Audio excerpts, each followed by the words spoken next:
سر ہم جب یہ دیکھتے ہیں نا کہ ایک تو مغربی فلسفہ ہے، جو مذہب سے بالکل الگ ہے، یعنی مسیحیت سے الگ جو سیکولر فلسفہ۔ دوسرا ہے جو مسیحیوں میں بڑے بڑے متکلمین پیدا ہوئے، جن کو ہم فلسفے کی ہی تاریخ میں ان کو پڑھتے ہیں، اگسٹائن وغیرہ اور انسلم اور اس طرح کے بڑے ہوں، دماغ آئے۔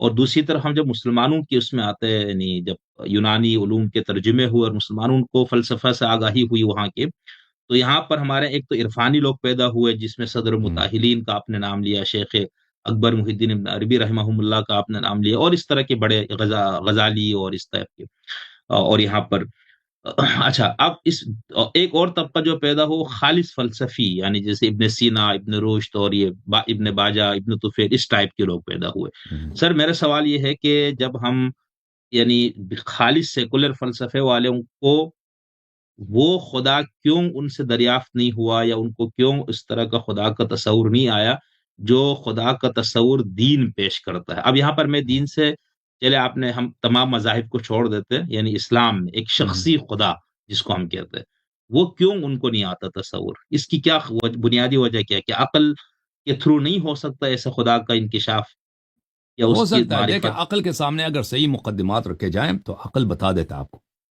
اگر قضیہ کو، کیس کو، آرگیومنٹس کو صحیح طرح سے تین مختلف آرگیومنٹس کو آپ عقل کے سامنے رکھ دیں تو وہ آپ کے لیے وہ بتا دیتا ہے کہ اس میں سے کون سے صحیح ہے۔ بہت حد تک عقل اس میں ڈیٹرمن کرنے کی صلاحیت رکھتا ہے کہ حق اور باطل میں تمیز کریں، لیکن اگر وہ آرگیومنٹ کبھی آپ کے سامنے نہ آ جائے، دیکھیں آپ نے جن لوگوں کا نام لیا، سینٹ تھامس ایکوائنس اور ویسٹرن آگسٹین، یہ ان لوگوں نے اپنا کلام مسلمانوں سے لیا۔ آپ کو پتہ ہے ان لوگوں کے جو دلائل ہیں یہ انہوں نے مسلمانوں سے نقل کیا۔ اور عربی زبان میں پہلے زمانے میں جو علم کلام ہوتا تھا، الہیات کے مباحث، الہیات کے مباحث کی لمبی کہانی ہے۔ اصل الہیات کے جو مباحث ہیں، علم کلام جو ہے وہ اہل بیت علیہ السلام سے لی گئی ہے، کیونکہ اسلام میں سب سے جو مشہور، سب سے پہلا جو مشہور ایک تو شیعت ہے جو ہمیشہ اہل بیت علیہ السلام کے تابع تھے، جو اکثریتی طبقہ ہے مسلمانوں میں، معتزلہ اور اشاعرہ ہیں۔ سب سے ان میں پہلے جو ہے معتزلہ ہیں، جو عقلی مباحث میں دوسروں سے آگے ہیں۔ تو اشاعرہ کا جو فاؤنڈر ہے وہ واصل ابن عطا تھے۔ واصل ابن عطا محمد ابن حنفیہ کے پلے بڑے شاگرد ہیں، اور محمد ابن حنفیہ امیر المومنین علیہ السلام کے صاحبزادے ہیں۔ اور محمد ابن حنفیہ کے بعد وہ ان کے بیٹے عبداللہ ابن محمد، جن کا کنیا ابو ہاشم تھا، ان کے پاس انہوں نے تعلیم حاصل کی۔ تو معتزلہ کا سارا اساس جنہوں نے الہیات کے مباحث لیے امیر المومنین علیہ السلام سے لیے، اور اسی لیے وہ شیعوں سے بہت ملتا ہے۔ شیعوں سے یعنی تقریباً ہر بات میں ان کا اتفاق ہے۔ اور پھر جو ماتوریدیہ ہیں، یہ ان کے پاس تو الہیات کے مباحث ہیں ہی نہیں، یہ تو سب مباحث اپنے لیتے ہیں اشاعرہ سے۔ اور اشاعرہ کا امام ابو الحسن اشعری وہ خود معتزلی تھا، اس نے جو کچھ لیا ہے معتزلہ سے لیا، اس کو کچھ ایڈجسٹ کیا ہے، اس میں کچھ چینجز لائے ہیں جہاں پہ وہ، تاکہ وہ احادیث سے نہ ٹکرائے۔ یہ ابو الحسن اشعری صاحب یہ معتزلی تھے، پھر ان کے استاد ابو ہاشم جوبائی سے ان کا اختلاف ہو گیا، پھر یہ اشعری مکتب کے انہوں نے آغاز کیا۔ جو اصل الہیات کے مباحث ہیں کہ عقلی طور پر اللہ کا وجود، اللہ کے صفات، یہ سب اہل بیت علیہ السلام سے ماخوذ ہیں۔ اور جماعت مخالفین کے پاس یعنی اشاعرہ جو 80%، 85% اہل سنت کی تشکیل دیتے ہیں، اشاعرہ اور ماتوریدیہ ان کا اپنا احادیث سے یہ نہیں لیتے، یہ اہل بیت علیہ السلام سے لیتے ہیں۔ یعنی اب اہل بیت سے نہیں لیتے ڈائریکٹ، یہ اپنے اشاعرہ سے لیتے ہیں کہ ہمارے پاس عقلی دلائل ہیں، اور انہوں نے معتزلہ سے لیے، اور معتزلہ نے کن سے لیے؟ محمد ابن حنفیہ سے لیے۔ شیعہ تو لیتے ہیں یہ اہل بیت علیہ السلام سے۔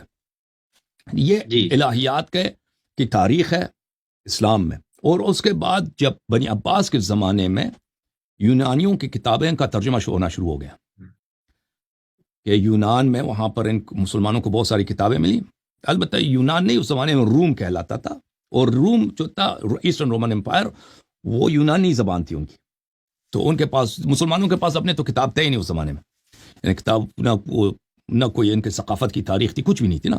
تو یہ مختلف علوم میں، مثلا میتھ ہے، میتھمیٹکس ہے، یا اسٹرانومی ہے، یا اللہ آپ کا بلا کرے فلسفی ہے، فزکس ہے، اس زمانے میں وہ سارا مغرب لوگوں کے پاس، یعنی مغرب کیا مطلب ہے؟ رومن جو موجودہ ترکی ہے، یہاں سے انہوں نے جب یہ ترجمہ کرنے شروع کر دیے بغداد میں، تو اس کے کچھ مباحث کو متکلمین نے انکورپوریٹ کیا، شامل کر دیا، کیونکہ ان کو اچھا لگا علم کلام میں، اور بعض نے، اور بعض پھر فلسفے کا بھی آغاز ہوا مسلمانوں میں، جس کو فلسفہ مشاء کہتے ہیں، پری پیٹیٹکس فلسفی، جو ارسطاطل کی فلسفی ہے۔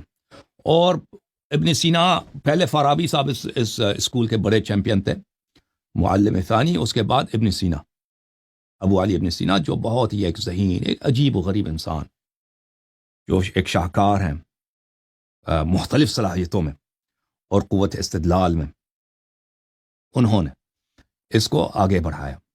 پھر یہ ہوا کہ مغرب کے پاس تو کچھ نہیں تھا اس زمانے میں، مغربیوں کے پاس۔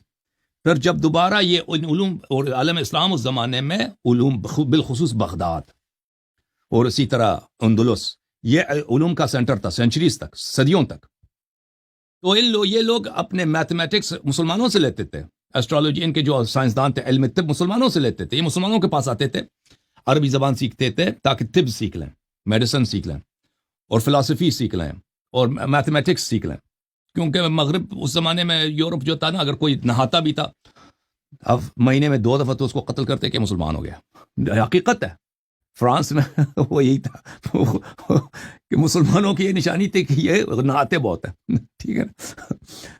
تو انہوں نے کیا کیا کہ انہوں نے کتابوں کا ترجمہ بھی کیا، تو دوبارہ عربی سے پھر لاطن زبان میں فلسفی کا ترجمہ ہوا، میتھمیٹکس کا ترجمہ ہوا، میڈیسن کا ترجمہ ہوا، اور صدیوں تک یہ ابو علی سینا کا جو کتاب الشفا ہے، کتاب القانون، معاف کیجیے، کتاب القانون، جو ان کا علم طب میں ہے، صدیوں تک یہ مغرب والوں، مغرب کے جو اطباء تھے، فزیشنز تھے، ڈاکٹرز تھے، ان کے لیے یہی تھا کہ بھئی ابن سینا نے کیا لکھا ہے، اس فلان مرض کی کیا دوا ہے، کون سی دوا دے دیں، تو اس کو لیٹن زبان میں انہوں نے ترجمہ، اسی پہ عمل کرتے تھے، گزارا ہوتا تھا ان لوگوں کا۔ تو اسی طرح علم کلام کا بھی ترجمہ ہوا، تو علم کلام جو ترجمہ ہوا ہے تو وہ بہت ناقص ہے، یعنی اسلام میں جو مسلمانوں کے پاس جو علم کلام تھا، یہ سین اگسٹین، سین ایکوائنس وغیرہ، انہوں نے جو ان کی کتابیں میں نے دیکھی تھیں، ایک زمانہ تھا کہ میں ان کی کتابوں کو پڑھتا تھا، اور پھر میں ان کا مقایسہ کرتا تھا کہ وہی برہان جو انہوں نے مسلمانوں سے کاپی کی ہے، وہی دلیل ایگزسٹنس آف گاڈ کے لیے، تو ان کے پاس انہوں نے اس کو صحیح طرح سے سمجھا نہیں ہے، اس کو ایک ویک انداز میں انہوں نے کیا ہے، اور اس کی توضیح دیا کہ اس میں سوراخ ہے، مثلا اس میں ضعف ہے، کوئی ریجیکٹ کر سکتا ہے اس کو۔ تو اس کا تو مجھے لگتا ہے جو آپ نے کہا نا کہ سیکولر تھاٹ میں ویسٹ کے سیکولر فلاسفرز وہ بہت سارے خدا کے وجود تک نہیں پہنچ سکے، اس کی وجہ کیا ہے؟ کیونکہ وہ کبھی ان کے سامنے کسی نے کیس رکھا نہیں، کبھی وہ آشنا نہیں ہوئے کہ بالخصوص اس مسئلے میں ایگزسٹنس آف گاڈ پر، اس میں اسلام کے تعلیمات کیا ہیں۔ کبھی انہوں نے ان کو سمجھ نہیں آئی، کو مسلمانوں نے بھی محنت نہیں کی کہ ان مباحث کو دوسروں تک پہنچا دیں، اور یہ اس کا اصل سورس ان مباحث کا اہل بیت علیہ السلام کی احادیث ہیں، سب مسلمانوں نے وہیں سے لیے، جن مسلمانوں نے اہل بیت سے نہیں لیے وہ صرف اور صرف کون ہے؟ اہل حدیث ہیں، باقی سب مسلمان جتنے آپ کے اشاعرہ، ماتوریدیہ ہیں، ازہر ہیں، یعنی اثر کی بڑی تاریخ ہے، بریلوی حضرات، احناف، یہ سب ان کا ایک دو واسطوں کے ساتھ ان کا الہیات اہل بیت علیہ السلام سے لی گئی ہے۔ ایک مکتب ہے جس نے اہل بیت علیہ السلام سے نہیں لیے، وہ اہل حدیث ہیں، ابن تیمیہ اور احمد بن حنبل، یہ لوگ۔ تو ان کا خدا تو عجیب غریب جیسا خدا، تو وہ تو بالکل اس کا وہ تو یعنی امبیرسمنٹ ہے، وہ تو ایک شرمندگی کا باعث ہے۔ تو یہ جو اہل بیت علیہ السلام کی الہیات میں تھیولوجی، تھیو بولتے ہیں گاڈ کو، خدا کو، تھیو لوجی اس کی معرفت، تھیولوجی میں اللہ کی صفات، اللہ کے وجود، اس کے مباحث کو کبھی پیش نہیں کیا گیا، اور کبھی پیش نہیں کیا گیا۔ تو لازمی بات ہے جب آپ کے سامنے وہ دلائل نہ رکھے جائیں تو آپ اس سے آشنا نہ ہوں، تو آپ اس نتیجے پہ نہ پہنچ سکیں، تو یہ کوئی عجیب بات نہیں ہے۔ یہ آپ کے سوال کا جواب ہے میرے بھائی۔ اچھا علیہ صاحب، بہت شکریہ، آپ نے بہت تفصیل سے ماشاءاللہ اس پہ بھی روشنی ڈالی۔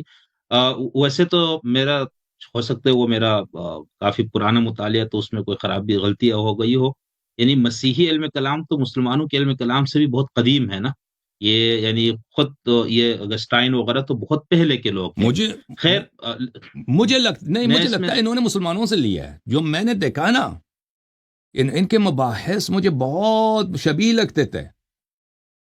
کہ انہوں نے جو ابن رشد دو ہیں، ابن رشد مجتہد ہے، ابن رشد فلسفی ہے. یہ دادا اور پوتے ہیں. ایوروس اس کو بولتے ہیں انگلش میں. مجھے یہی لگتا ہے کہ ابن رشد نے وہ مغرب العربی میں، اندلس میں اور موجودہ موراکو میں، یہ بہت بڑا فلاسفر تھا اہل سنت کا. تو یہ ابن سینا کے بعد ابن سینا کے مباحث کو اس نے بیان کیا تھا اپنی کتابوں میں، اور یہ کچھ اس کے مباحث ویک ہے. اس نے جس انداز سے بیان کیا ہے ابن سینا کے مباحث کو، اس نے ویک انداز میں بیان کیا. تو ایک دھچکا لگا، کیونکہ ان لوگوں نے ابن رشد سے لیا، اور پھر جو وہ بھی انہوں نے صحیح نہیں لیا. تو میں نہیں سمجھتا کہ ان کا جو یہ الہیات کے مباحث ہیں ان کے کتب میں، یہ بھی صحیح، یہ بھی میں اس کو انکار نہیں کرتا. ہو سکتا ہے کہ ان کے پاس مثلا پرانے کتابیں بچی ہوں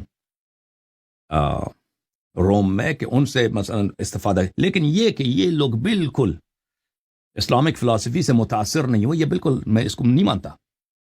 کیونکہ مغرب جو مڈل ایجز میں ہے وہ بالکل محتاج تھے، جیسے ابھی مسلمان ہیں محتاج ہے ویسٹ کا، ٹھیک ہے نا. کوئی ابھی ہمارے جو آپ کے پاکستان کی یونیورسٹیز ہیں، یا کوئی کبھی انہوں نے کسی چیز کا ایجاد کیا؟ ٹھیک ہے نا. مسلمانوں کبھی یہ ان کا کام یہ ترجمہ کرنا. پاکستان جائیں، ایران چلے جائیں، ترکی چلے جائیں، یہ کوئی چیز اپنا ہماری یونیورسٹیز یہ کبھی کوئی نہ ایجاد نہ کوئی دوائی کچھ بھی ایجاد نہیں کر سکتے یہ بیچارے.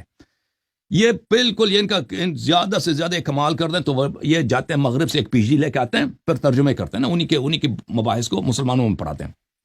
تو اس زمانے میں یہ الٹا تھا، مڈل ایجز میں یہ مسئلہ الٹا تھا. مغرب والے مسلمانوں سے لیتے تھے، اور وہ بھی مغرب والے جو مسلمانوں سے لیتے تھے وہ مسلمانوں کا اپنا نہیں تھا. حقیقت میں وہ بھی مسلمانوں نے رومن سے لیا تھا، یونانیوں سے ترجمہ کی تھی. تو یہ ریسائیکل ہو رہا تھا. تو میں نہیں سمجھتا کہ ان کا علم کلام جو ہے مسلمانوں سے متاثر نہیں. میں سمجھتا ہوں کہ انہوں نے مسلمانوں سے لیا، ٹھیک ہے نا، لیکن صحیح نہیں لیا انہوں نے. ایسا اس میں ہم یعنی فلسفے کی تاریخ میں ہم یوں تقسیم کرتے ہیں، لیکن ہو سکتا ہے میں انہوں غلطی نے کروں، کیا. کیونکہ اس مسئلے میں میرا اتنا نہیں مطالعہ نہیں اتنا گہرا نہیں. میں اس پہ نہیں، میں اس میں آگے ایک سوال کرنا، اس لیے میں اس کو ایک تمہیدی سوال کے طور پر رکھا تھا. یعنی مغرب یہ کہتے ہیں نا کہ ہمارا جو گولڈن ایج ہے وہ عہد وسطیٰ، یعنی جس کو لوگ عہد ظلمت کہتے ہیں، اندھیرے کا دور، جو مسیحیت کا مذہب کا دور تھا. اس سے پہلے یہ کہتا ہے ہمارا گولڈن ایج تھا وہ مطلب سنہری دور، اور اس میں سارا عقلی علوم کو فروغ ملا. افلاطون، ارسطو، سقراط، بقراط، ان سے پہلے جتنے فلسفی ان کے نام آتے ہیں ان کے بعد بھی. پھر اس کا تو کہتا ہے ہمارے ہاں تو اندھیرا چھا گیا، مذہب آ گیا، دین آ گیا، مسیحیت آ گئی. اچھا، اس مسیحیت کے دور میں اسلام مغرب میں آیا نا، یعنی عرب میں حضرت محمد صلی اللہ علیہ وسلم جب تشریف لائے تو یہ مغرب میں ان کے بقول کیونکہ دین کا دور تھا ان کے ہاں، مسیحیت کا دور تھا، اس کو کہتے ہیں عہد ظلمت ہے. تو اس دور میں وہاں پر بہت یعنی علم کلام وجود میں آیا. لیکن میرا سوال صرف یہ تھا نا کہ یہ جو متکلم مسیحی ہے وہ بھی خدا کو مانتے ہیں، مسلم متکلمین بھی. ہم فلسفیوں کی بات کر رہے تھے. جو خالص فلسفی ہے، جو دین، دھرم، مذہب، وہی کسی چیز کو ذریعہ نہیں مانتے، وہ کہتے ہیں ہمارے ہر سوال کا جواب ہم عقل سے دیں گے، اور عقل ہی ہمارے پاس واحد ذریعہ علم ہے. تو ان کو خدا کا وہ تصور نہیں آ سکتا آپ کے خیال میں جو دین کا تصور ہے؟ اس کے لیے وہی لازمی ہے. بالکل آ سکتا ہے. دیکھیں لیکن اس کے لیے دیکھیں یہ عجیب ہے. دیکھیں ان مسائل میں تو اللہ تعالیٰ نے دیکھیں ہمارے مذہب میں، شیعہ مذہب میں عقل کی کتنی تعریف ہے. کچھ احادیث میں نے کل پڑھے تھے اپنی تقریر میں، آپ نے شاید دیکھا ہوگا کہ العقل ما يعرف به الرحمن ويكتسب به الجنان. امام جعفر صادق علیہ السلام نے فرمایا کہ اللہ کی معرفت ہوتی ہے عقل سے، لیکن عقل اس وقت اللہ کی معرفت حاصل کرتا ہے کہ کوئی اس کو بتا دے. ایسے بیٹھے ٹھیک ہے نا، اس کا اپنا بیک گراؤنڈ کیا ہوا، اس کا اپنے پہلے سے کیا بایسیز، کیا تعصبات انسان کے ذہن میں ہے، وہ کیا خدا تک پہنچ سکتا ہے؟ تو یہ میرے لیے کلیئر نہیں ہے. ٹھیک ہے نا، میں اس کا واضح مثال یہی ہے، ویسٹرن آپ کے فلاسفرز ہیں کہ یہ کیوں نہیں پہنچ سکے. بالکل کیوں نہیں پہنچ سکے، ٹھیک ہے نا. میں سمجھتا ہوں اس کا وجہ یہ ہے کہ عقل گرچہ ایک چراغ ہے، لیکن اس کے سامنے اگر آپ مٹیریل رکھ دیں، گولڈ اور تراب، سونا رکھ دیں اور گندگی رکھ دیں، تو وہ پہچان لیتا کہ یہ سونا ہے اور یہ گندگی، یہ صحیح ہے غلط ہے۔ اگر نہ رکھیں وہ خود اب تلاش کرے، سونا دریافت کرے، ہو سکتا ہے کبھی اس کو سونا مل جائے، ہو سکتا ہے کبھی سونا نہ ملے اس کو، ٹھیک ہے نا۔ تو عقل کے سامنے عقل بذات خود ایک چراغ ہے، لیکن اس کی ایک محدودیت ہے۔ اس کی محدودیت کیا ہے کہ اگر اس کو بتایا جائے کہ قضیہ ایسا ہے ایسا ہے ایسا ہے، ٹھیک ہے نا، A is B, B is C, therefore A is C، اگر اس کو یہ بتایا جائے تو وہ بتا دے گا ہاں بات آپ کی صحیح ہے۔ اگر یہ نہ بتائیں عقل کو، اس کو ایسے ترک کر دینا، تو وہ متحیر رہ جاتا ہے، حیران رہ جاتا ہے۔ پر وہ اس طرح نہیں ہے کہ وہ دریافت کر سکتا ہے کہ واقعاً اپنے سے دریافت کرے کہ A is C۔ تو عقل کو ہمیشہ ضرورت ہوتی ہے، یعنی ہم نہیں کہتا کہ عقل تعبد کا مطلب یہ ہے کہ ایسے ہی قبول کر دے، پتہ ہے نہیں کہ سچ ہے نہیں، کہہ دے کہ نبی نے فرمایا صلی اللہ علیہ وسلم اللہ ہے تو اللہ ہے، ٹھیک ہے نا۔ ہم یہ نہیں کہتے کہ حدیث میں لکھا ہے کہ اللہ ہے تو اللہ ہے تب قبول کرو، نہیں۔ لیکن اگر وحی نے جو دلائل دیے اس کو صحیح طرح سے کسی کے سامنے پیش کرو اور وہ اس کو سمجھے، تو انکار کا کوئی گنجائش نہیں رہتا، انکار نہیں کر سکتا۔ اگر وہ انکار کرتا ہے تو اس نے سمجھا نہیں ہے، یا پھر اس کے کوئی اور ذاتی پرسنل پرابلمز ہیں کہ اس کو پتہ ہے کہ بات صحیح ہے لیکن پھر بھی انکار کرے گا، ٹھیک ہے نا۔ تو عرض یہ ہے۔ تو جی علامہ صاحب، تو آپ یہ فرمانا چاہ رہے ہیں کہ عقل کے پاس کوئی مواد ہو تو وہ نتیجے تک پہنچتی ہے، تو اس مواد سے مراد یعنی ہم اب الہات اور مذہب کے تناظر میں بات کر رہے ہیں، تو ایک دین اسلام جو خدا پیش کرتا ہے، قرآن میں جس خدا کا تصور پیش کیا گیا، اس تصور کو لینے کے لیے عقل کو وحی کی ضرورت ہے، آپ یہ فرما رہے ہیں؟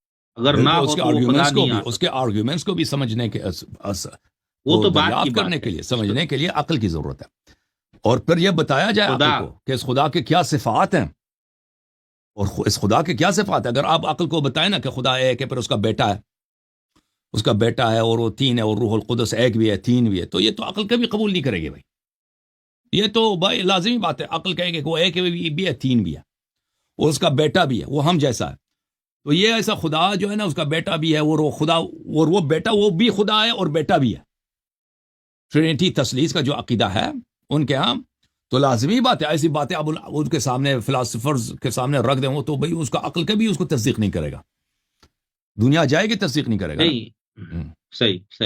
لیکن آپ یہ فرما رہے ہیں نا کہ یعنی میں مثال میں کہتا ہوں، میں وحی کو نہیں مانتا ہوں، یا میرے پاس وحی نہیں ہے، تعلیمات اہل بیت نہیں ہے، قرآن نہیں ہے، احادیث نہیں ہے، اب میرے پاس صرف عقل ہے جس سے تو کیا میرے عقل میں یہ صلاحیت ہے کہ میں اس عقل سے بعینی ہی اسی خدا کی معرفت حاصل کروں جو قرآن میں ہے؟ نہیں، ابداً۔ آپ کو اگر بتایا جائے قرآن اور اہل بیت علیہ السلام کی تعلیمات بتایا جائے گا، آپ کی عقل فوراً شہادت دے گا یہ صحیح ہے۔ لیکن اگر کوئی بتائے نا، ایسے بیٹھے بیٹھے آپ ان دقیق باتوں کو جو بہت ہی واضح بھی ہیں، یہ عجیب ہے، واللہ عجیب ہے، بہت واضح بھی ہیں، لیکن عقل ان کو نہیں دیکھتی، لوگوں کو نظر نہیں آتی جب تک نہ بتایا جائے۔ یعنی باتیں بڑی واضح ہیں، لیکن اس میں ایک تنبیہ کی ضرورت ہے، ایک کسی کا ہاتھ لینے کی ضرورت ہے کہ آپ کے ہاتھ کھینچ کے آپ کو پہنچا دے کہ دیکھو حق یہ ہے، آنکھیں کھولو۔ جب تک وہ نہ ہو تو خود بخود سمجھ نہیں آتی، جی آپ خطا کریں گے، اشتباہ کریں گے۔ بہت شکریہ جی ہاں، صحیح، بہت شکریہ۔ اچھا سر، اس میں 2 سوال میں آپ سے کرنا چاہوں گا، ٹائم ہے آپ کے پاس؟ میں ایسے ہی میں خادم ہوں آپ کا، بسم اللہ۔ تھینک یو، بہت شکریہ سر۔ اچھا، ایک تو سر یہ سوال ہے نا، آپ نے جیسے فرمایا کہ اگر یہ کہا جائے تثلیث کا تصور دیا تو عقل اس کو ریجیکٹ کرے گی، تو کیا جو اس وقت دنیا کی سب سے بڑی آبادی اور بہت عرصے سے مسیحیت، یعنی پولوس کے بعد سے چلو مسلمانوں کو یہ کہنا ہے کہ تثلیث کا عقیدہ انہوں نے گڑھ کے دیا، تو ان سے لے کر آج تک جو کھربہا انسان اس دنیا سے گزرے، اربوں گزرے ہوں گے، وہ سب کے سب عقل سے عاری تھے؟ ایک تو یہ۔ دوسرا جو ہے، اگر خدا جو اسلام کا خدا ہے وہ عقل سے نہیں دریافت ہو سکتا، تو کسی ملحد کو جو خدا کو ہی نہیں مانتا، اس کو کن مسلمات عقلیہ کے ذریعے خدا کے اقرار کی طرف لایا جا سکتا ہے؟ سوری میرا سوال تھوڑا لمبا ہو گیا۔ تو جو دیکھیں، اگر اکثر لوگ باطل پہ ہوں، یہ تو کوئی تعجب نہیں ہے،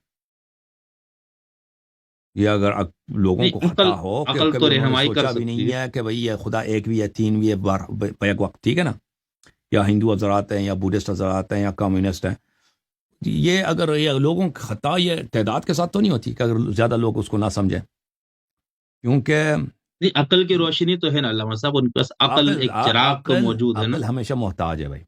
میں نے عرض کیا عقل کے ساتھ دیکھیں آپ وہ تو بیٹے ٹھیک بیٹے کوئی ایسے ہی کوئی آپ کو بتائے نا، آپ بیٹے بیٹے کوئی ایسی چیز مثلا کوئی تھیوری نکال دے فزکس وغیرہ، یہ تو نہیں ہوتا نا، اس طرح تو نہیں. وہ مقدمات آپ کے سامنے رکھیں گے تو کہہ دیں گے آپ یہ صحیح یا غلط ہے. عقل کا تو یہی کام ہے، عقل کا کام ہے تمیز، عقل کا کام ہے تمیز کرنا. اس کے سامنے آپ مقدمات رکھ دیں، استدلال رکھ دیں، عقل تمیز دے گا یہ بات صحیح ہے بات غلط ہے. عقل اس طرح نہیں ہے کہ اس کو ایسے ہی غیب سے وہ نکال کے آپ کو دے دے، ٹھیک ہے نا. یہ ایک بات. دوسری بات یہ ہے کہ ہم نہیں کہتے کہ عقل سے، دیکھیں عقل سے خدا کا اس بات یا اسلام کا اس بات بالکل عقل سے ہوتا ہے، لیکن اس عقل کو اگر سامنے اس کے سامنے وہ اس بات خدا اور خدا کی عظمت اور خدا کے اوصاف کے دلائل بتائے جائیں، اگر دلائل نہ بتائے جائیں نا تو عقل ہمیشہ خطا کرتی ہے. کیونکہ عقل جو ہے، کیونکہ ہم مادی دنیا میں رہتے ہیں، ہم اجسام کی دنیا میں رہتے ہیں، وہ عقل جو ہے اپنی وہم کے تابع، توہمات تخیلات کے تابع وہ ایک فرضی خدا بنائے گا. اگر وہ یہ پہچان بھی لے کہ اس عالم کا ایک کریٹر ہے، پھر اس کے اوصاف تک اس کے لیے پہنچنا بہت مشکل ہے.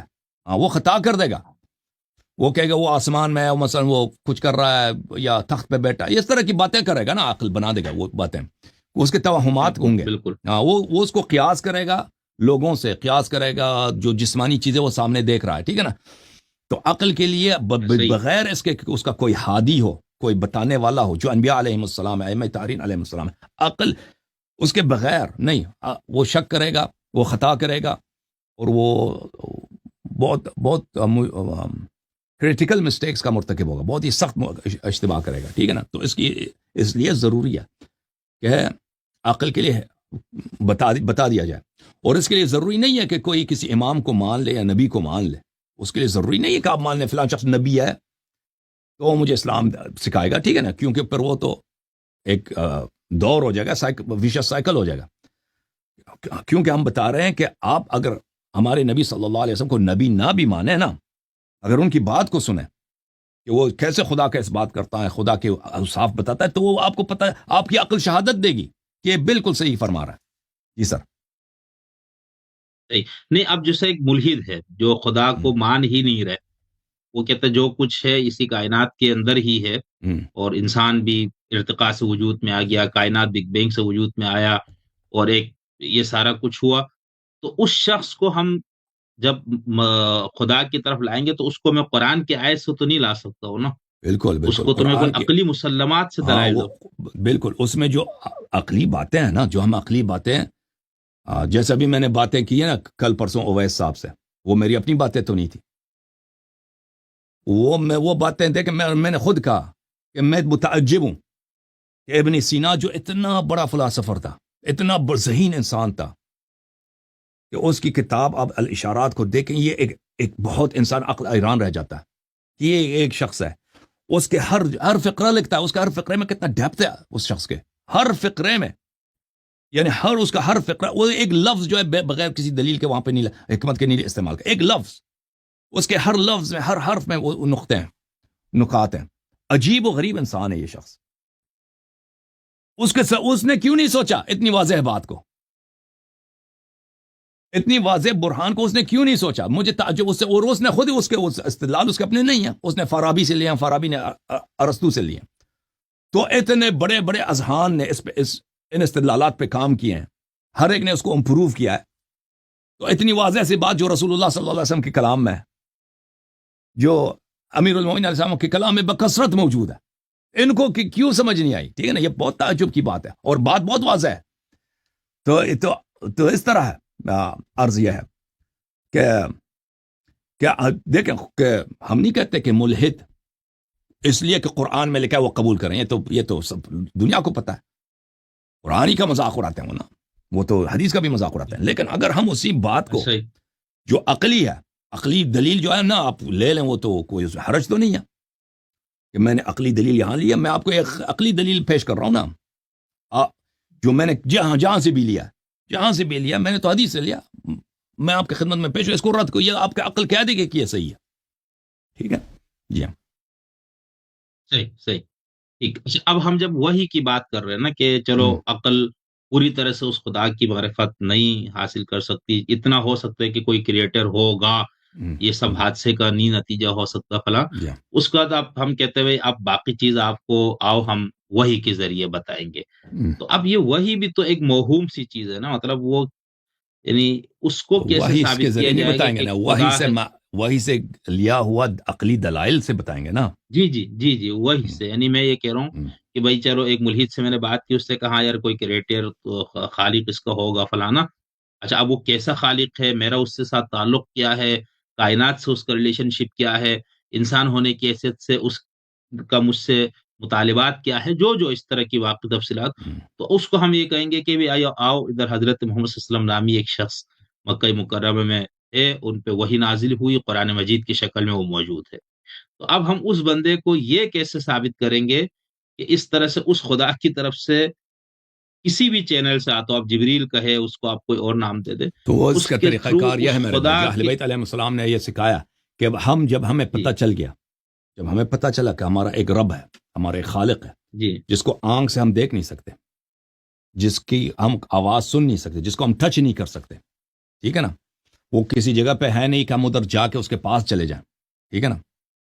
تو یہاں پر اس لازمی طور پر جب اس نے ہمیں خلق کیا ہے، دیکھیں میرے خلقت میں اس نے کتنی حکمت ڈالی ہے، آپ کی خلقت میں جو چیز اب ماں کے بچہ اپنے ماں کے پیٹ میں اس کا احتیاج ہے، یا اس کی ویل بینگ کے لیے، اس کے فلاح کے لیے ضروری ہے یا مفید ہے، اللہ نے وہاں اسی سے ماں کے پیٹ سے اس کا فراہم کیا. جب وہاں سے نکلتا ہے، ٹھیک ہے نا، ہر لمحے پر ہر اسٹیپ پہ اللہ تعالیٰ نے اس کے وجود میں وہ چیزیں فراہم کی ہیں، ٹھیک ہے نا، جو اس کے وجود، اس کے ویل بینگ، اس کے بقا کے لیے مفید ہے یا ضروری ہے، ٹھیک ہے نا. اب سننا میں نے بات کو، جی جی جب بالکل ہم نے بالکل ثابت اور کیا کہ ہمارا کریٹر ہے، اور اس کریٹر جی نے ہماری بقا، ہماری فلاح کے ہر لمحے کے لیے، تو اس سے ان چیزوں سے، جیسے مجھے ناخن دیا نا، جیسے میرے آنکھوں پہ پلکیں ہیں، اس سے زیادہ تو یہ ضروری ہے کہ میں زندگی کیسے گزاروں. ہم معاشرے میں ٹھیک ہے. رہتے ہیں، نا، معاشرے میں جی جی ہمیں کون سی چیز کرنی چاہیے، کون سی چیز نہیں کرنی چاہیے، اور پھر ہمارا موت کے بعد بھی کوئی چیز ہے، زندگی ہے. اگر کوئی زندگی ہے تو اس کے لیے مجھے کیا تیاری کرنی چاہیے، ٹھیک ہے نا. یہ کہ میں اپنی زندگی کیسے گزاروں، اور پھر میرے اگلی زندگی ہے، اس کے لیے میں کیا کروں. اور اگر دوسرے مخلوقات ہیں اس عالم میں، فرشتے ہیں، کیا وہ بھی موجود ہیں، یعنی تو ضروری ہے کہ اس کریٹر کا، جس کو اگر وہ کریٹر دیکھنے والا ہوتا نا، وہ خود مجھے بتا دیتا بھائی، پر ضروری نہیں تھا کہ اس کا کوئی میسنجر ہو. اگر وہ کریٹر ایسا ہو جیسے ایک بادشاہ اپنے تخت پہ بیٹھا نا، تو ٹھیک ہے، وہ خود بتا دے بھائی. لیکن وہ کریٹر ایسا ہے کہ وہ نہ آنکھ سے دیکھا جاتا ہے، نہ کان سے سنا جائے، نہ اس کو آپ ٹچ کر سکتے ہیں، نہ وہ اس کا کوئی مکان ہے کہ ادھر آپ چلے جائیں. لمس کرنا ناممکن، اس سے ہاتھ ملانا ناممکن، اس کو دیکھنا ناممکن، لیکن اس سے ہدایت لینا تو ہم سمجھتے ہیں کہ حتماً اس دنیا میں اس کا ایک چینل ہوگا کہ وہ ہمیں بتائے گا کہ اس کا میسج میرے لیے کیا ہے، وہ کون ہے، وہ مجھ سے کیا چاہتا ہے. اور میری سعادت کے لیے اس نے میرے سعادت کے لیے فزیکلی طور پہ اس نے اتنے مقدمات فراہم کیے میرے وجود میں، میرے زندگی میں، میرے ماں باپ کی خلقت میں دنیا میں ہر جگہ اس کے میرے بقا کے اس نے مقدمے فراہم کیے، جو میرے بقا کی اصل ضرورت ہے کہ میں بنی نوع انسان زندگی کیسے گزارے. تو اس کے لیے اس کے کیا احکام ہے، ضرور اس نے بتایا ہوگا. وہ کون ہے.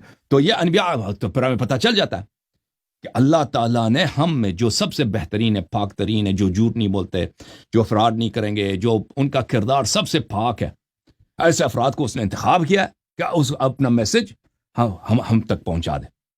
اور یہ انبیاء اعظام علیہ السلام ہے، ٹھیک ہے نا. تو ہمیں جب پتہ چل جاتا ہے کہ اس کے پاس ایسے ہیں، ہم ان کے پاس چلے جاتے ہیں. پر وہ حالانکہ انہوں نے ہی ہمیں سکھا دی یہ سب باتیں، ٹھیک ہے نا، انہوں نے ہی ہمیں سکھا دی کہ ایسا اللہ ہے. ان کے بغیر تو ہم سیکھ بھی نہیں سکتے تھے کہ اللہ کیسا ہے. صحیح ان کے صحیح. بغیر اگر وہ نہ سکھاتے ہیں نا، وہ ہم سیکھ بھی نہیں سکتے کہ اللہ کیسا ہے. یہ سب باتیں ہم نے ان سے سیکھی ہیں. اور پھر ان کے پاس جو دلائل واضح ہیں کہ وہ واقعا اللہ کے رسول ہیں، اللہ کی جانب سے آئے ہیں، ان کے کلام میں، ان کے کردار میں، ان کے زندگی میں، ان کے تقوی میں، ان کے خدمت خلق خدا میں، ان کے ایثار قربانی میں، اور ان کے جو نیکی کے کام عجاب بجا لاتے ہیں، ان کے جو معجزات ہیں کہ کوئی بشر اس طرح کر ہی نہیں سکتا، ٹھیک ہے نا، کوئی بشر ان جیسا فعل انجام نہیں دے سکتا. ان کی انہوں نے جو حکمت لائی ہے کبھی کسی استاد سے نہیں سیکھی یہ باتیں، یہ حکمت کی باتیں ان کا کوئی نہیں کہ کوئی یونیورسٹی جا کے انہوں نے سیکھی ہے، یہ حکمت کی باتیں جو سناتے ہیں جو کسی فلاسفر کے پاس نہیں ہے. تو یہ باتیں سب بے نہایت ادلہ ہمارے پاس کھڑی ہو جاتے ہیں کہ یہ فرد واقعا اللہ کی جانب سے آیا، ٹھیک ہے نا. پھر عقل خود تصدیق کر لیتا ہے کہ یہ صحیح ہے بھائی. اگر کوئی شک بھی کرتا ہے تو معجزات دیکھ لو، اگر یہ اللہ وہ خالق کون کی جانب سے نہیں آئے تو کیوں اس کے پاس یہ معجزات ہیں، کیوں اس کے پاس یہ دیکھیں معجزات. اگر وہ کوئی جادوگر وغیرہ ہوتا نا تو دوسرے بھی اسی جیسے بجا لاتے، کیونکہ جادو جو ہوتا ہے اس جیسے دوسرے بھی بجا لاتے ہیں. قرآن مجید کلام ہے، کلام تو سب بول سکتے ہیں نا، کلام تو سب بول سکتے ہیں. قرآن کی ایک چھوٹی جو سورہ ملحدین کے لیے بہت آسان ایک سورہ لے کے آئے نا مذاق اڑانے کے بجائے، سورہ کوثر، سورہ قل یا ایھا الکافرون، اس جیسا ایک سورہ لے کے آئے. کیوں نہیں لے کے آ سکے ابھی تک؟ کیوں نہیں لے؟ دیکھیں ابو سفیان کے لیے، ابو جہل کے لیے یہ لشکر لے کے آتے ہیں بھائی، ان کے نوجوان سب مر جاتے ہیں. ابو سفیان کے گھر کے کتنے آدمی مارے گئے، ٹھیک ہے نا. ابو سفیان کا سسر مر گیا، ابو سفیان کا بیٹا، ابو سفیان کا بھائی، یہ معاویہ کے کئی بھائی، امیر المومنین علیہ السلام نے ان کو جنگوں میں جہنم حاصل کیا. ان کے لیے تو آسان یہی تھا بھائی، جنگ کرنے کی ضرورت کیا ہے؟ عربی زبان اب بھی خوب ان کو آتی ہے، یہ نہیں کہ وہ عرب نہیں ہے، شاعری بھی خوب آتی ہے. ایک چھوٹا سا سورہ فاتحہ کی طرح، سورہ قل واللہ، سورہ انا انزلنا کی طرح لے کے آتے نا.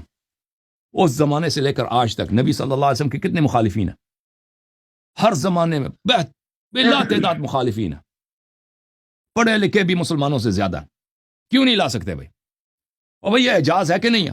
اگر حکومت پاکستان یا حکومت ہند اعلان کرے جو ہمارا قومی ترانہ، یا ہمیں قومی ترانہ منظور نہیں ہے، شاد کشور کیا وہ کیا قومی ترانہ، پاک سرزمین شاد باد، آپ کی زبان میں پاک سرزمین شاد باد.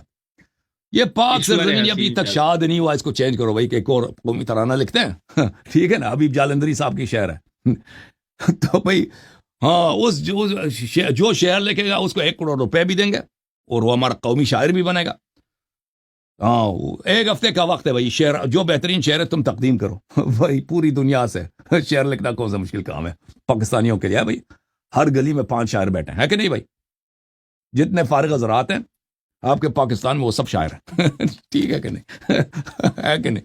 وہ اتنے شعر لکھیں گے بھائی، اور بہترین شعر بھی لکھیں گے. ایسے نہیں ہے کہ وہ شعر گھٹیا شعر لکھیں گے، بہترین سے بہترین شعر لکھیں گے. کہیں گے بھائی 1 کروڑ روپے جب انعام ملتا ہے نا، اعلان ہوا، تو ہم آپ کے لیے بہترین شعر لکھیں گے. اور پھر فیصلہ کرنا مشکل ہو جائے گا، اتنے اشعار آئیں گے نا، کیونکہ وہ زیادہ تو نہیں ہے، 10 لائنیں بھائی قومی ترانے کے لیے، 10-15 لائنز ہیں.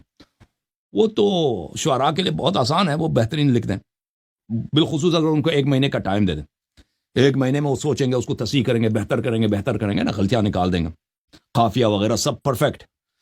تو پھر میں یقین سے کہتا ہوں اگر ایسا اعلان ہو جائے نا، آپ کے پاس کم از کم 1 لاکھ ایسے شعر آئیں گے بہترین ٹائپ کے کہ آپ کے ادبا حیران رہ جائیں گے کہ ہم اس میں سے انتخاب کس کو کریں. ہے کہ نہیں بھائی؟ غلط کہہ رہا ہوں؟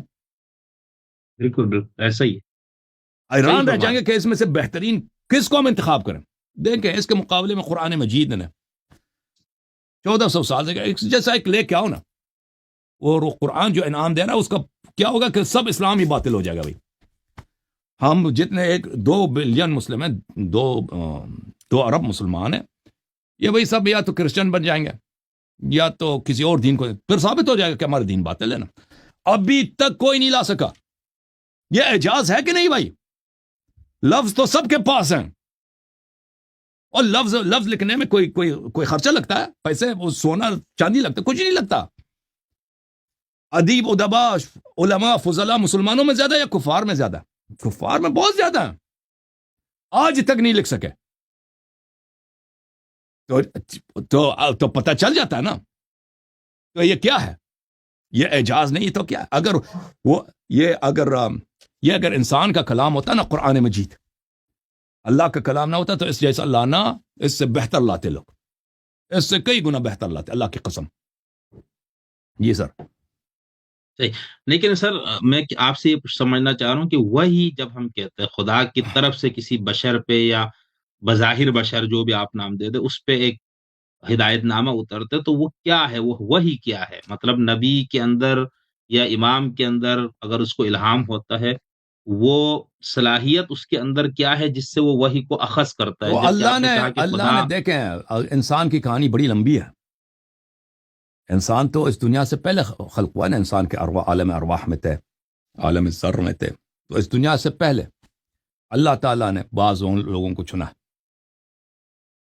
کہ یہ دوسروں سے بہتر ہے، یہ دوسروں سے پاکتر ہے، ٹھیک ہے نا. تو ان کو اپنے خطاب کا لائق بنایا کہ فرشتے ان کے پاس آ جائیں، فرشتے ان سے بات کریں اور اللہ کی جانب سے میسج لے کر آئیں، ٹھیک ہے نا.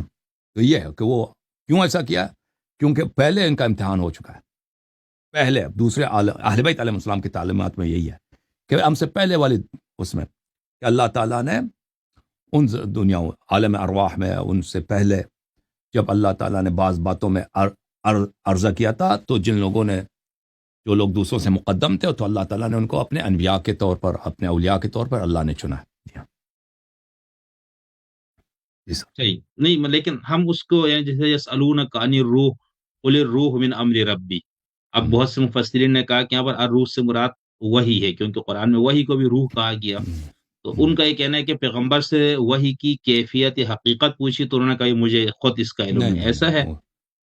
نہیں نہیں وہی وہ اللہ کی جانب سے جو میسج آتا ہے نا، وہ جبرائیل آتے ہیں ان کے پاس، میسج لے کے آتا ہے. جبرائیل کو دیکھتے ہیں، جبرائیل بادب آتے تھے، اجازت لیتے تھے. رسول اللہ صلی اللہ علیہ وسلم کے پاس بغیر اجازت کے نہیں آتے تھے، ہمیشہ ایک خادم کی طرح کھڑے ہوتے تھے، 10 بستہ اجازت لیتے تھے، یا رسول اللہ مجھے اجازت ہے. اجازت دیتے تھے تو وہ آتا تھا اور گفتگو کرتے تھے، پھر چلا جاتا تھا. تو وہ ان کو پتا ہے کہ یہ جبرائیل ہیں، اللہ کی جانب سے آئے، اور دوسروں کو نہیں پتا ہوتا تھا. تو رسول اللہ صلی اللہ علیہ وسلم خود جبرائیل سے پہلے دوسرے عالموں میں رسول اللہ صلی اللہ علیہ وسلم جبرائیل کو جانتے تھے، اور جبرائیل ان کا شاگرد رہ چکا ہے. جبرائیل تو ایک خادم تھے رسول پاک صلی اللہ علیہ وسلم کے. جب اللہ تعالیٰ نے ملائکہ کو خلق کیا ہے، تو ملائکہ کو کس نے تسبیح سکھائی، کس نے ان کو توحید سکھائی، کس نے ان کو نماز روزہ سکھایا؟ روزہ تو بہرحال ان کا شاید نہیں ہوتا، کس نے ان کو نماز سکھایا؟ تو رسول اللہ صلی اللہ علیہ وسلم نے سکھایا، کیونکہ اللہ تعالیٰ نے ملائکہ سے پہلے نبی صلی اللہ علیہ وسلم کو خلق کیا تھا. تو یہ کہنا کہ پیغمبر کو غلطی ہو گئی ہے، بھائی ہو سکتا ہے غلطی ہو گئی ہے، جبرائیل یا توہم، تو اسلامی نقطۂ نظر کو نہیں جانتے کہ اسلامی نقطۂ نظر اتنا کچا نہیں ہے کہ پیغمبر کو غلطی بھی ہو سکتا. یہ دنیا اتنا بھائی نبوت ہمارے نزدیک اتنا کوئی ہلکی سی بات نہیں ہے کہ یہ بے وقوف حضرات، ایتھیسٹ حضرات اس کو انہوں نے تصور کیا. جی ہاں صحیح. لیکن اگر ہم یہ دیکھیں نا، جو کلام ان پہ اترا ہے اس کے اندر اگر بہت ساری چیزیں ایسی ہیں جو وقت کے ساتھ غلط ثابت ہو جاتی ہے، تو پھر وہ تو پھر علیم قدیر خدا کی طرف سے تو نہیں ہوا نا. بالکل بالکل. اگر کوئی ایسی چیز ہو کہ وہ غلط ثابت ہو گئی ہے، تو بالکل وہ ایسی بات تو پھر وہ اللہ کا کلام نہیں ہے نا. لیکن وہ مقدمہ پہلے کوئی ثابت کرے. اگر وہ بھائی وہ آپ قرآن کسی بھی کلام کا آپ غلط ترجمہ کریں نا، اگر وہ آپ کی اپنی غلطی ہے، آپ کی اپنی غلطی ہے. قرآن کو سمجھنا اتنا آسان نہیں ہے بھائی. یہ جو ایتھیسٹ حضرات کہتے ہیں نا کہ میں نے قرآن پڑھا مجھے سمجھ نہیں آئی، اللہ کی قسم ہم بھی پڑھتے ہیں ہمیں سمجھ نہیں آتی.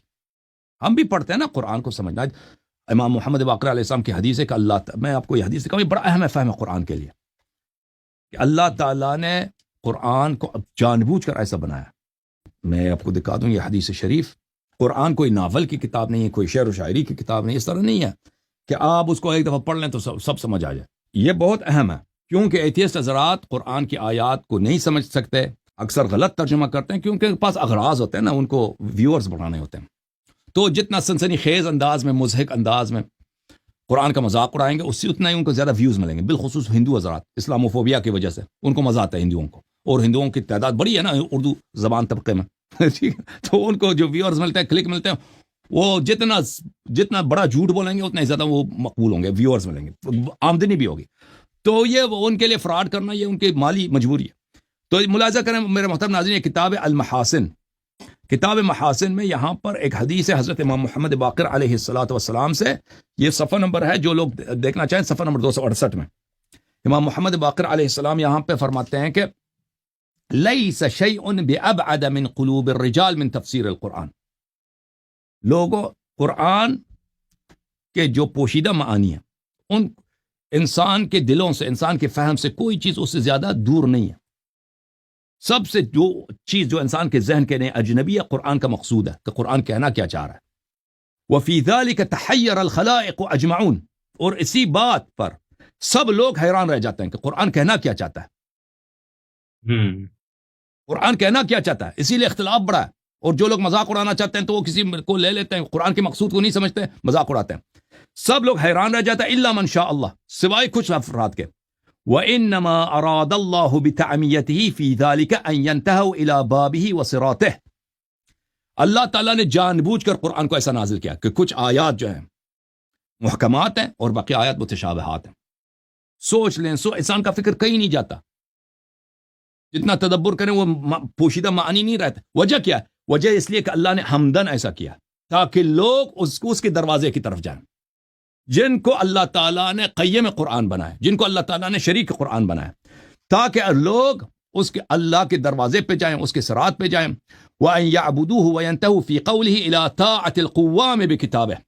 اور اللہ تعالیٰ کے عبادت کرتے وہ عبادت کرنے کے لیے اب سمجھ لیں کہ قرآن کو ہم نہیں سمجھ سکتے اس وقت تک کہ ہم جو قرآن کے اصلی مخاطب ہیں، جو قرآن کے خزانے دار ہیں، جو امین ہیں قرآن ان کے پاس امانت ہے، قرآن کے علوم اور اسرار ان کے پاس امانت، ان کے دروازے تک پہنچ جائیں. اس وقت تک اللہ نے عمدن ایسا کیا. ٹھیک ہے نا میرے بھائی؟ تو اگر کوئی شخص کہتا ہے کہ قرآن مجید میں غلطی ہیں، فلاں ہم اس کو انالائز کرنے کے لیے حاضر آمادہ ہیں کہ بھائی کہاں پہ آپ کو ملا ہے. ہو سکتا ہے اس کا دیکھیں، ایک شخص تھا، ایک بہت بڑا فلسفی تھا امام حسن عسکری علیہ السلام کے زمانے میں، اس کا نام کھندی تھا. یہ کھندی صاحب نے ایک کتاب لکھنا شروع کیا قرآن کے میں تناقضات پر، کہ قرآن میں کون سی غلط باتیں ہیں، تناقضات ہیں. تو امام حسن عسکری علیہ السلام نے اس کو پیغام بھیجا کہ دیکھو، کیا تجھے یقین ہے کہ تم نے جو سمجھا ہے قرآن کا ارادہ بھی وہی ہے اور قرآن کا مقصود بھی وہی ہے، کہ جو تم نے سمجھا کہ یہ فلان بات سے متناقض ہے. جب امام علیہ السلام کا پیغام اس کو پہنچا تو وہ متنبہ ہو گیا کہ ہو سکتا ہے کہ اس کا مطلب یہ نہیں ہے، اس جملے کا جو میں فقرہ لے رہا ہوں، جو معنی لے رہا ہوں، اس کا مطلب یہ نہ ہو، کچھ اور ہو، اور یہ میں نے اس کا غلط مطلب میں نے اخذ کیا ہے، اس کا مطلب اور تفسیر اور بات کچھ اور ہو، اس میں تناقض نہ ہو. تو بات یہ ہے کہ قرآن میں کوئی تناقض نہیں ہے، اور یہ قرآن کے اعجاز میں سے ہے کہ اگر اس میں کوئی غلط بات ہوتی تو لازمی بات ہے کہ اللہ کی کتاب نہیں ہے. جی سر. نہیں تو اس حدیث پاک میں جو آپ نے ابھی سنائی ہے، اور ویسے بھی جو تصور ہے، اور خاص طور پر اثنا عشری شیعوں کا بھی خاص طور پر، کہ قرآن کی تفسیر اور اس کی توضیح، اس کی تشریح ائمہ کریں گے. ٹھیک ہے، جی حضور اور اس کے بعد ائمہ، ایسا ہی ہے. جی اور سر. اس میں ظاہر سی بات ہے جب وہ قرآن کی وہ تفسیر کریں گے تو پھر اس میں اختلاف تو نہیں رہے گا، یا اس میں صحیح. اختلاف رہے گا. دوبارہ تفسیر کے بعد ائمہ معصومین کی اگر تفسیر، یعنی انہوں نے قرآن کو کھول کے سمجھایا ہے، اس حدیث کو آپ نے جو پڑھا اس کے اندر جو چیز بتائی، اس کی جو بات نتیجہ نکلتا وہ یہی ہے نا کہ پھر یہ تو ان منتخب راسخون فی العلم جو کہ متعین ہے شیعوں کے نزدیک، یہ انہی کو سمجھ میں آئے گا نا، وہ ہمیں اور آپ کو سمجھائیں گے. ایسا ہے. جی سر. جی سر. جی، تو اس میں پھر اختلاف نہیں ہو سکتا فہم میں. پھر قرآن اگر کے وہ فہم میں بتا دیں، اختلاف اگر نہیں کوئی ان ہونا کو چاہیے. مانتا ہے تو اختلاف نہیں ہوگا، اگر کوئی ان کو نہیں مانتا تو اختلاف کرے گا. نہیں تو پھر کیا اثنا عشری شیعوں کے مفسرین میں آیات کے فہم میں اختلاف نہیں ہوا؟ تو ہمارے اکثر مفسرین جو ہے وہ جماعت مخالفین کے مقلد ہیں نا. شیعوں کے اکثر مفسر، ہاں بالکل نہیں، حقیقت بتا رہا ہوں. میں خود جوادی عاملی کے درس میں جاتا تھا، وہ اس کو کام ہی نہیں تھا کہ حدیث میں کیا لکھا ہے، تفسیر امام جعفر صادق علیہ السلام کی تفسیر کیا، اس کا کام یہی تھا کہ فخر رازی نے کیا بولا یا فلانے نے کیا بولا. وہ ہمارے مفسرین اکثر، ہمارے علماء جو ہیں پچھلے کئی صدیوں سے انہوں نے اہل بیت علیہ السلام کا دامن ہاتھ سے چھوڑا ہوا ہے، کام ہی نہیں ان کا اہل بیت علیہ السلام سے مختلف علوم. یہ کیسے ہو سکتا ہے سر؟ یہ ہوا ہے، مطلب حقیقت یہی ہے. المیہ یہی شیعوں کا، شیعوں نام میں شیعہ ہیں، شیعہ صرف نام میں شیعہ. نہیں تو پھر اس میں اور سنیوں میں تو فرق نہیں رہا نا. سنی بھی تو اہل بیت کے سب کو ماننے کے دعویدار تو ہے. وہ سنیوں سے بدتر ہے. سنی کم از کم تو یہ تو نہیں کہتے کہ ہم 12 اماموں کو مانتے ہیں. یہ 12 اماموں کا کہتے ہیں مانتے بھی ہیں لیکن فالو نہیں کر، دین ان سے نہیں لیتے، نہ اصول میں نہ فروع. اس کی وجہ کیا ہے؟ ان کو یہ لگتا ہے کہ صحیح تشریح نہیں ہوگی. وجہ بہت بڑی ہے نا، وہ یہ مقلد بن گئے نا، مقلد بن گئے ہیں جماعت مخالفین کے علماء کے. وجہ یہی اس نہیں آپ یہ کہہ رہے ہیں دیکھیں غلط بات کی کوئی عاقلانہ وجہ نہیں ہے، حکمت نہیں ہے، ٹھیک ہے نا؟ جو لوگ رسول پاک صلی اللہ علیہ وسلم سے لڑتے تھے وجہ کیا ہے؟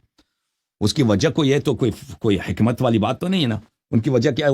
وہ یہ تھا کہ وہ مثلا دنیا پرست ہے، اپنے بتوں سے ان کو محبت تھی، تعصب تھی، کم اس کی کیا اتباع کریں. تو اب بھی جو ہے نا ان کے درمیان یہ غلط ماحول میں ہمارے جو حوزہ علمیہ جس کو کہتے ہیں علمیہ، یہ اس میں غلط ماحول ہے کہ جو جتنی زیادہ وہ ان کی جو رسمی علوم ہے ان پہ محنت کرے، ان پہ آگے بڑھے، تو وہی سب سے بڑا عالم ہے. اور ان کے سب رسمی علوم انہوں نے کن سے لیے؟ مخالفین سے لیے. تو لازمی اتنے بات بڑے ہے کہ علماء، اتنے بڑے عالم مراجی مفسر بنتے ہیں تو وہ کم سے کم اصول کافی، من لا یذر الفقیر، بہار، یہ چیزوں تو پڑھتے ہوں گے نا سر، ایسا تو نہیں ہے نا؟ وہ قرآن کی تفسیر میں پھر نہیں پڑھتے نا، اختلافات تو ہو یہ رہے چیزیں ہیں. متروک ہیں، یہ چیزیں متروک ہیں، کوئی نہیں پڑھتا ان چیزوں کو. یہ آپ کے تصور میں کہ وہ پڑھتے ہوں گے. ایسے نہیں کہ کوئی تو نہیں آپ پڑھتا. دیکھیں ہم نہیں کہتے کہ کوئی نہیں پڑھتا، اکثریت کی بات کر رہا ہوں. تو جو مین آپ یہ باڈی ہے فرما رہے ہمارے کہ حوضوں کا نہیں پڑھتے ہیں، وہ اس کام ہی نہیں ان چیزوں سے. ان کو آپ یہ فرما رہے ہیں کہ اس وہاں وجہ پہ سے جا کے اختلاف کفر ہوا. پڑھایا جاتا ہے، کفر محض. آپ جائیں نا نہیں. ادھر قم میں جائیں، کفر محض. وہ کہتے ہیں یہ معرفت اللہ کا درس ہے. کس کا درس ہے؟ یہ فصوص کا درس ہے، ابن عربی کا درس ہے، فلان کا درس ہے. کفر محض پڑھاتے ہیں وہاں پہ. جی ہاں. تو آپ یہ کہہ رہے ہیں اس لیے پھر یہ اختلافات ان میں ہے، ورنہ تو اگر صرف ائمہ کو یہ لوگ تھام لے، تمسک کرے، تو پھر فہم نہیں، اگر قرآن میں آپ پھر یہ اختلاف نہیں ہونا چاہیے. دیکھیں حدیث جو ہے کبھی امام کا جگہ نہیں لے گا. وہ اختلافات کم ہو جائیں گے لیکن وہ ختم نہیں ہوں گے، کیونکہ سب آیات کے تفسیر کے لیے ہمارے پاس احادیث، وہ بھی علماء کی وجہ سے کھو دیا انہوں نے، ضائع کر دی. حدیث کی کتابیں ہی نہیں بچی نا، جو تفسیر کی کتابیں تھیں ائمہ علیہ السلام کی روای. تو لیکن اگر اختلافات کا اصل خاتمہ کب ہوگا؟ جب امام عصر علیہ السلام تشریف لائیں گے. یہ اختلافات کم ہوں گے بلا شک بلا ریب، لیکن اس کا اصل خاتمہ یہ حدیث سنت جو ہے یہ کبھی امام معصوم علیہ السلام کی جگہ نہیں لے سکتی. جی ہاں صحیح. ٹھیک ہے علامہ صاحب، ہمارے پاس شیخ صاحب کچھ اور سوالات ہیں، لیکن میں میں یہ کہہ رہا ہوں، حجت الاسلام والمسلمین علامہ احمد فاطمی صاحب ہمارے بہت اچھے جاننے والے تشریف لائے ہیں.